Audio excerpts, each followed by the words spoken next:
देश की एकता के मंत्र को जीने वाले हम लोगों ने ये तय किया कि one nation one health card, और इसलिए हमने आयुष्मान भारत योजना बनाई। आज बिहार के दूर दराज क्षेत्र का व्यक्ति भी अगर पुणे में कुछ काम कर रहा है और अचानक बीमार हो गया तो उसके लिए आयुष्मान कार्ड होना बहुत इनफ है, उसकी सेवा मिल सकती है।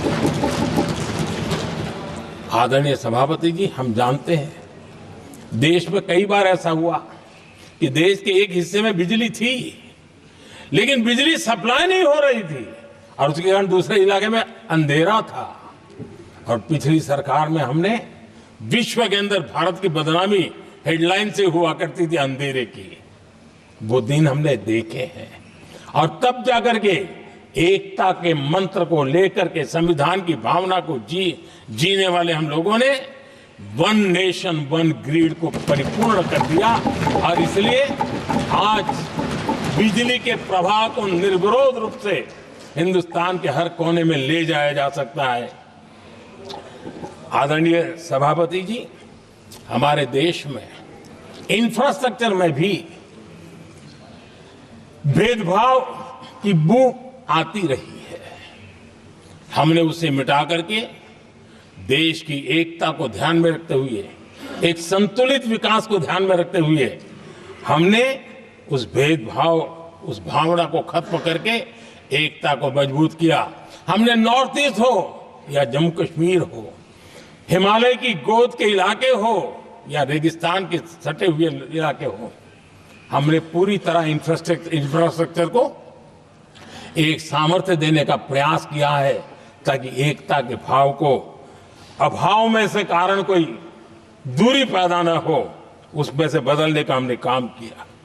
आदरणीय सभापति जी, युग बदल चुका है और हम नहीं चाहते हैं कि डिजिटल के क्षेत्र में हैव्स एंड हैव्स नॉट की स्थिति बन जाए।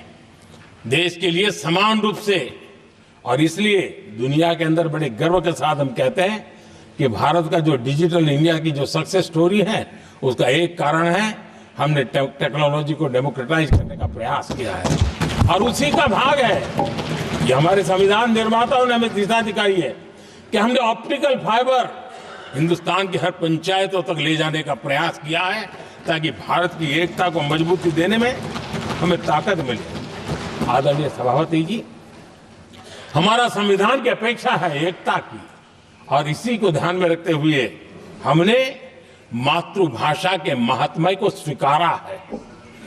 मातृभाषा को दबा करके हम देश के जनमानस को संस्कारित नहीं कर सकते, और इसलिए हमने न्यू एजुकेशन पॉलिसी में भी मातृभाषा को बहुत बल दिया है। और अब मेरे देश का गरीब का बच्चा भी मातृभाषा में डॉक्टर इंजीनियर बन सकता है, क्योंकि हमारा संविधान सबसे पीछे है, उनकी सबसे दरकार करने का हमें आदेश देता है। इतना ही नहीं, हमने क्लासिकल लैंग्वेज की दिशा में भी कई लैंग्वेजेस जो जिनका हक बनता था उनको हमने उस स्थान पर रख करके हमने उनका सम्मान किया था।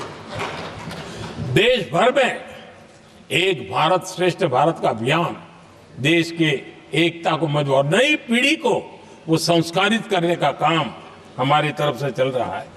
आदरणीय सभापति जी, काशी तमिल संगमम और तेलुगु काशी संगमम ये आज एक बहुत बड़ा इंस्टीट्यूशनलाइज हुआ है और समाज के निकटता को मजबूती देने का एक सांस्कृतिक प्रयास भी हमारा चलता रहा है, क्योंकि उसका कारण यही है कि संविधान की मूल धारा में भारत की एकता का महात्म्य स्वीकार किया गया है और उसको हमें बल देना चाहिए। आदरणीय सभापति जी, संविधान के आज 75 वर्ष हो रहे हैं, लेकिन हमारे यहां तो 25 वर्ष का भी महत्व होता है, 50 वर्ष का भी महत्व होता है, 60 साल का भी महत्व होता है। जरा हम इतिहास की तरफ नजर करें कि संविधान यात्रा के इन महत्वपूर्ण पड़ाव का क्या हुआ था। जब देश संविधान के 25 वर्ष पूरे कर रहा था उसी समय हमारे देश में संविधान को नोच लिया गया, इमरजेंसी आपातकाल लाया गया।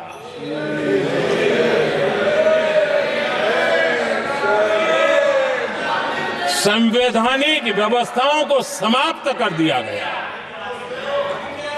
देश को जेल खाना बना दिया गया, नागरिकों के अधिकारों को लूट लिया गया, प्रेस की स्वतंत्रता को ताले लगा दिए गए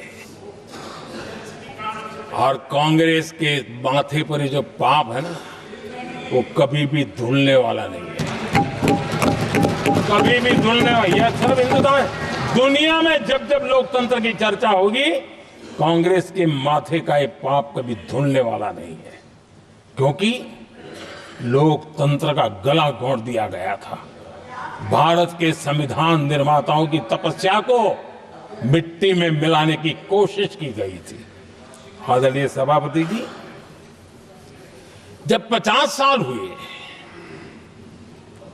तब क्या भुला दिया गया था? जी नहीं, अटल बिहारी वाजपेयी जी की सरकार थी और 26 नवंबर को 2000 देश भर में संविधान का 50वां वर्ष मनाया गया था। अटल बिहारी वाजपेयी जी ने प्रधानमंत्री के नाते राष्ट्र को एक विशेष संदेश दिया था। एकता, जनभागीदारी, साझेदारी, उसके महत्व पर बल देते हुए उन्होंने संविधान की भावना को जीने का प्रयास किया था, जनता को जगाने का भी प्रयास किया था। और अध्यक्ष जी, जब देश संविधान का 50 वर्ष मना रहा था और जब 50 वर्ष की पूर्णाहुति हुई, तो ये मेरा भी सौभाग्य था कि मुझे भी संविधान की प्रक्रिया से मुख्यमंत्री बनने का अवसर मिल गया। और मैं जब मुख्यमंत्री था, उसी कार्यकाल में संविधान के 60 साल हुए और तब मैंने तय किया था मुख्यमंत्री के नाते कि हम गुजरात में संविधान के 60 साल मनाएंगे। और इतिहास में पहली बार ऐसा हुआ है जब संविधान के ग्रंथ को हाथी पर बनाई हुई अंबाड़ी में रखा गया, उस विशेष व्यवस्था में रखा गया। हाथी पर संविधान की यात्रा निकल, संविधान गौरव यात्रा निकाली गई और राज्य का मुख्यमंत्री उस संविधान के नीचे हाथी के बगल में पैदल चल रहा था और देश को संविधान का महात्मा समझाने का सांकेतिक प्रयास कर रहा था। ये सौभाग्य भी मुझे प्राप्त हुआ था, क्योंकि हमारे लिए संविधान का महत्व क्या है।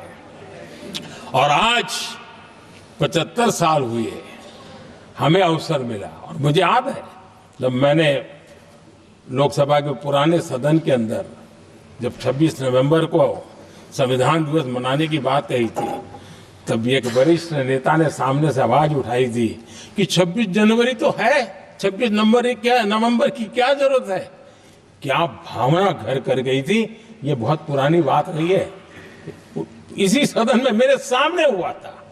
लेकिन आदरणीय सभापति जी, मेरे लिए खुशी की बात है कि इस विशेष सत्र में अच्छा होता, संविधान की शक्ति, संविधान की विविधताओं पर चर्चा होती, नई पीढ़ी को काम आता। लेकिन हर एक की अपनी अपनी मजबूरियां होती है, हर कोई अपना दुख किसी न किसी रूप में प्रकट करता रहता है। कईयों ने अपनी विफलताओं का दुख प्रकट किया है।